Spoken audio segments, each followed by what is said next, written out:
जय श्री महाकाल। आप सभी मित्रों का, बंधुओं का बहुत स्वागत है आपके अपने YouTube चैनल महाकाल तंत्र ज्योतिष पर। मैं आपका मित्र रोहित तिवारी आज आपके साथ पुनः उपस्थित हूँ और इन ज्ञान के विषयों की चर्चा के बीच में आज आपके लिए लेकर आया हूँ कुंडली के 12 भाव में धर्म, अर्थ, काम और मोक्ष की जो त्रिकुटी है, या धर्म, अर्थ, काम, मोक्ष 12 भावों में इनका जो त्रिकोण बनता है और किस भाव के मूल में क्या होता है, इसके विषय में हम चर्चा करेंगे। और उस चर्चा के विषय में आज हम चर्चा करेंगे धर्म की। और धर्म, इस विषय को समझाने के लिए मैं आपके लिए एक श्लोक भी लेकर आया हूं। उस श्लोक के माध्यम से मैं आपको एक त्रिकुटी समझाऊंगा, एक त्रिकोण समझाऊंगा जिसे कहते हैं धर्म।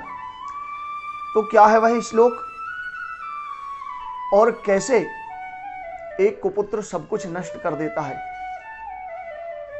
तो आज का हमारा जो विषय है, उस विषय का अर्थ यही है कि आप, उसका मतलब भी यही है और आपसे पूछने वाले प्रश्न भी यही हैं। और आप अपने आप से पूछें, क्या आप सुपुत्र हैं या कुपुत्र हैं, क्या हैं आप। अगर आप इस वीडियो को अंत तक देखते हैं तो आप वास्तव में जान सकते हैं कि आप सुपुत्र हैं या कुपुत्र हैं। और इस वीडियो को आप या तो अभी छोड़ दीजिए या अंत तक इसे देखिए, क्योंकि अधूरा ज्ञान विनाश की ओर ले जाता है। वो किसी कार्य का नहीं, किसी मतलब का नहीं होता है, उससे कुछ भी नहीं हो सकता है। तो या तो आप वीडियो को अभी स्किप कर दीजिए या वीडियो को अंत तक देखिए।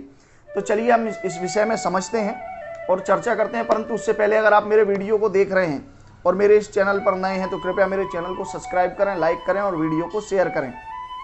तो चलिए हम विषय की शुरुआत करते हैं। तो कुंडली के 12 भाव, उन 12 भाव में धर्म, अर्थ, काम, मोक्ष का जो त्रिकोण होता है वो किस प्रकार होगा, इसके संबंध में आज हम सबसे पहले समझेंगे धर्म को। धर्म क्या है, उसके लिए मैं आपको एक श्लोक के माध्यम से समझाऊंगा। और वह श्लोक श्रीमद् देवी भागवत महापुराण का है। और श्लोक कहता है कि कुपुत्रेण कुलम नष्टम, एक कुपुत्र जो होता है वो कुल को नष्ट कर देता है। और कुपुत्रेण हतम यश, और जो कुपुत्र होता है वह कुल के यश को, मान सम्मान को और ख्याति को भी नष्ट कर देता है। और कुपुत्रेण चामुत्र, और दुखम निरय यातना, और एक जो कुपुत्र होता है वह लौकिक तथा परलौकिक दोनों जगत में दुख और यातनाएं दिलवा देता है, चाहे वह यहाँ यह लोक हो और चाहे परलोक हो। तो इसके पीछे मुख्य कारण होता है कुपुत्र। तो आज हम इसी विषय में समझेंगे कि क्या होता है कुपुत्र। तो चलिए हम समझते हैं इस बात को।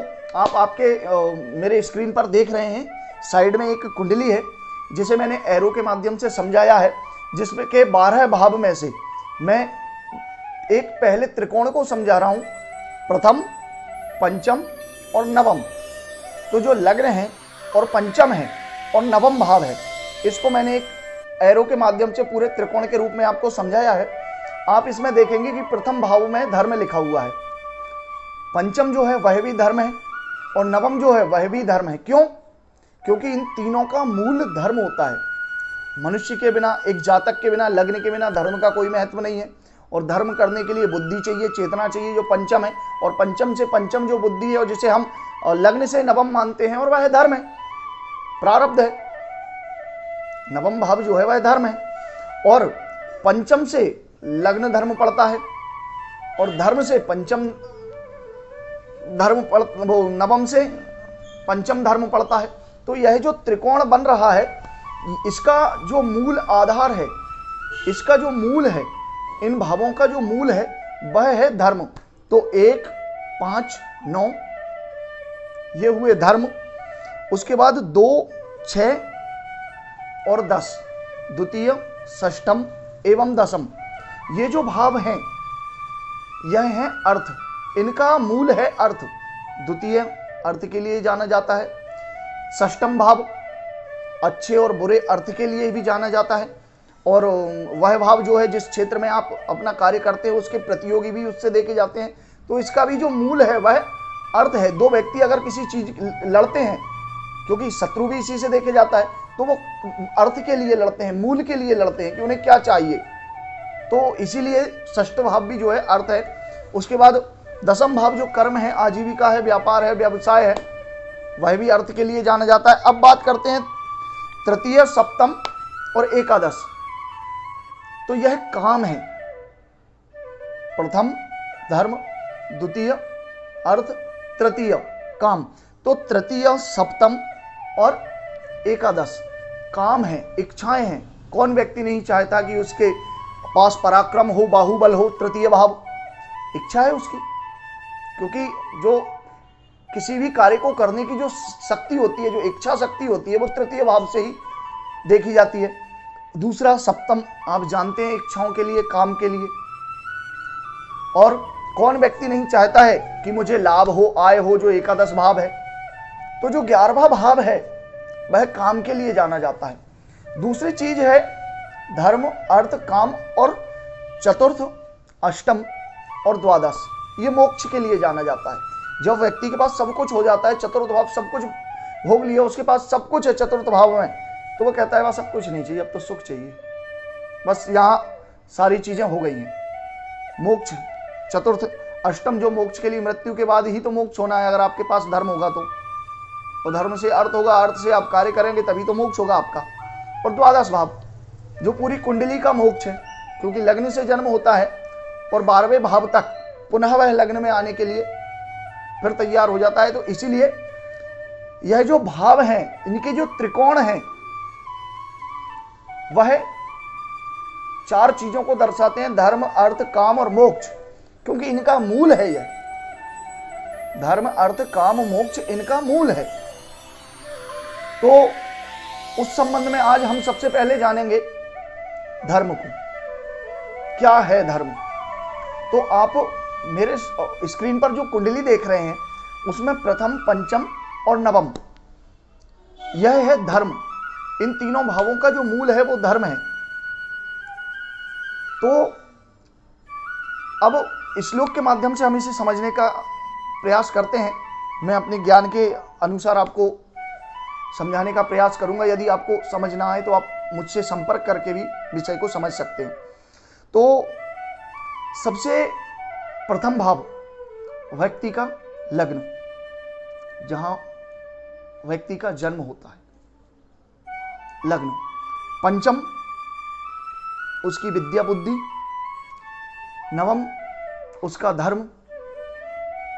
तो कुपुत्रेण कुलम नष्टम, जब एक कुपुत्र हो जाता है परिवार में तो वो पूरे कुल को नष्ट कर देता है। और कुपुत्रेण हतम यशा, वो उसके यश को, नाम और ख्याति को भी नष्ट कर देता है। और कुपुत्रेण चामुत्र दुखम निरय यातना, और वो इहलोक और परलोक दोनों में यातनाएं दिलवाता है, कष्ट दिलवाता है। अगर, और देवी भागवत में तो यहां तक भी कहा है कि अगर परिवार में एक कुपुत्र हो जाए तो वह पितृलोक में बैठे हुए पितरों को भी नरक भोगने पर मजबूर कर देता है। ये कुपुत्र है। अब हम इसे समझेंगे कुंडली के माध्यम से। जो आप स्क्रीन पर देख रहे हैं 12 भाव की जो कुंडली है, उसमें अगर किसी व्यक्ति का जन्म है, लग्न में हुआ, अब लग्न में जन्म है, तो अगर वह कुपुत्र है, उसके मान के चलिए लग्न, पंचम और नवम तीनों भाव खराब हो गए हैं। उनके जो स्वामी हैं वो बिल्कुल पाप ग्रसित हैं। कुल मिलाकर उस भाव के स्वामी जो हैं वो अच्छा फल नहीं कर रहे हैं। सामान्य एक भाषा में कि उस भाव के स्वामी जो हैं वो अच्छा फल नहीं कर रहे हैं। अब अच्छा फल नहीं कर रहे हैं तो व्यक्ति के तीनों धर्म के स्थान प्रभावित हो गए। यदि लग्न भी खराब हो जाता है तो उसके जो तीनों त्रिकोण है वह खराब हो जाते हैं, क्योंकि जब व्यक्ति ही गड़बड़ है तो उसकी बुद्धि और फिर धर्म कैसे संभव है। तो जो भाव है लग्न या पंचम नवम, यह तीनों जब खराब हो गए तो उस व्यक्ति के अंदर फिर क्या रहा? वो फिर गलत दिशा में चला जाता है, गलत उसकी संगति हो जाती है, वो व्यसन की तरफ चला जाता है। अब इस श्लोक का अर्थ भी तो यही है कि जब कुपुत्र हो गया तो कुपुत्रेण कुलम नष्टम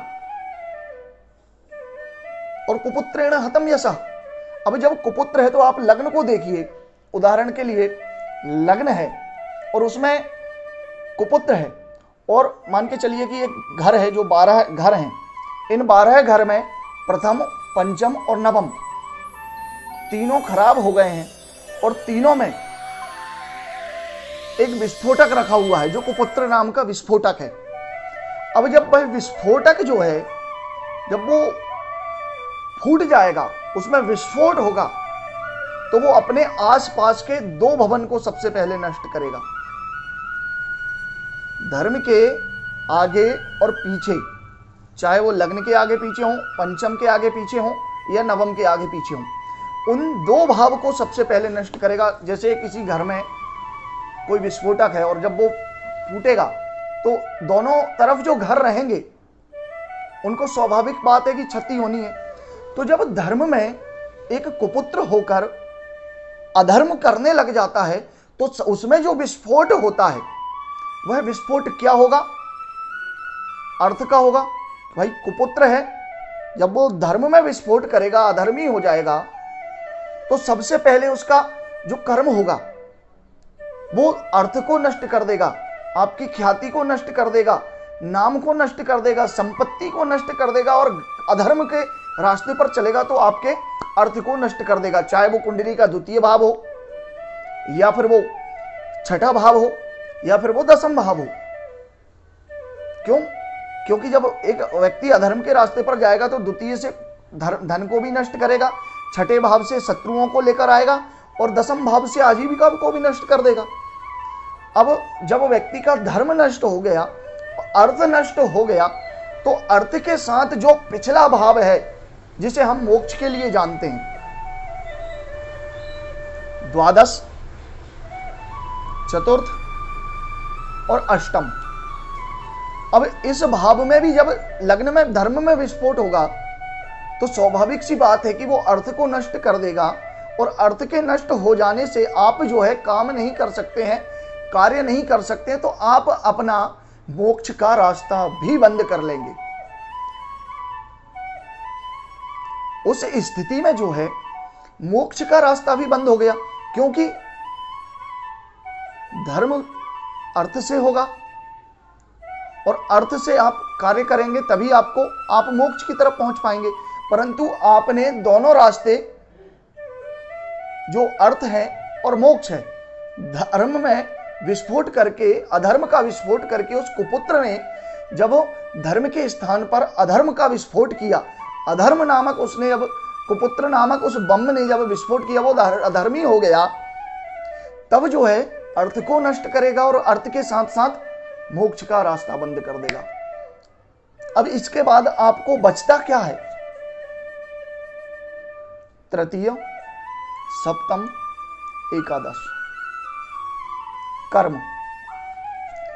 क्योंकि शास्त्रों में ऐसा कहा गया है कि मनुष्य अपने कर्म से अपने प्रारब्ध को बदल सकता है।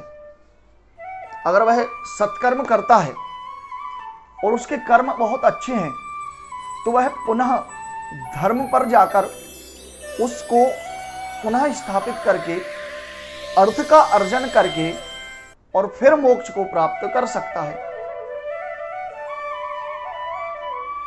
तो इस विषय में सबसे महत्वपूर्ण बात यही है कि कुपुत्र जो होता है वह आपके धर्म के स्थान पर अधर्मी होकर आपके अर्थ को और मोक्ष के रास्ते को दोनों को नष्ट कर देता है।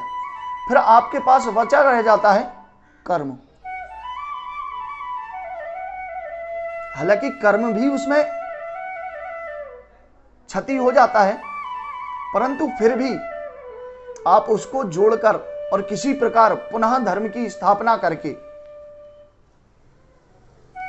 अर्थ का अर्जन करके और अच्छे कर्म करके फिर मोक्ष को प्राप्त कर सकते हैं। क्योंकि मोक्ष को अगर आपको जाना है तो आपको जो है कर्म करना पड़ेगा, और कर्म के लिए आपको अर्थ की आवश्यकता है, और अर्थ आपके पास होगा धर्म से। धर्म का अर्थ है जो धारण करने योग्य हो, सही कार्य। तो इस विषय में मैंने आपको जो बात समझाई उसका कहने का महत्वपूर्ण अर्थ यही है या उसका तात्पर्य यही है कि जो कुपुत्र होता है वह आपके अर्थ के साथ साथ मोक्ष का रास्ता भी बंद कर देता है। अर्थ को तो नष्ट करेगा ही करेगा, आपके मोक्ष का रास्ता भी बंद कर देगा। तो आप विचार कीजिए, आप अपने माता पिता के लिए सुपुत्र हैं या कुपुत्र हैं? क्या हैं आप? क्या आप उनके अर्थ को नष्ट करके उनके मोक्ष का रास्ता बंद करना चाहते हैं? या जो आपकी संतान है, क्या वो आपके अर्थ को नष्ट करके आपके मोक्ष का रास्ता बंद करना चाहती है? इसीलिए कहते हैं कि संतान को संस्कार दिए जाने चाहिए, क्योंकि संस्कार से विहीन संतान जो है अधर्म के रास्ते पर जाकर वो विस्फोट करती है, जिससे आपका अर्थ और मोक्ष का रास्ता दोनों बंद हो जाते हैं। फिर आपके पास रह जाता है कि आप फिर अपने लिए सत्कर्म करें, पुनः धर्म की स्थापना करें, अर्थ का अर्जन करें और फिर मोक्ष की तरफ जाएं। अगर आपको मेरा ये वीडियो अच्छा लगा है तो कृपया मेरे इस चैनल को सब्सक्राइब करें, लाइक करें और वीडियो को शेयर करें। और ऐसे ही वीडियो को प्राप्त करने के लिए आप मेरे चैनल को सब्सक्राइब करके मुझे प्रोत्साहित करें, जिससे मैं हमेशा के लिए आपके साथ जुड़ा रहूं और जल्द से जल्द ऐसे विषयों को लेकर आपके पास उपस्थित होता रहूं। जय श्री महाकाल। पुनः मिले।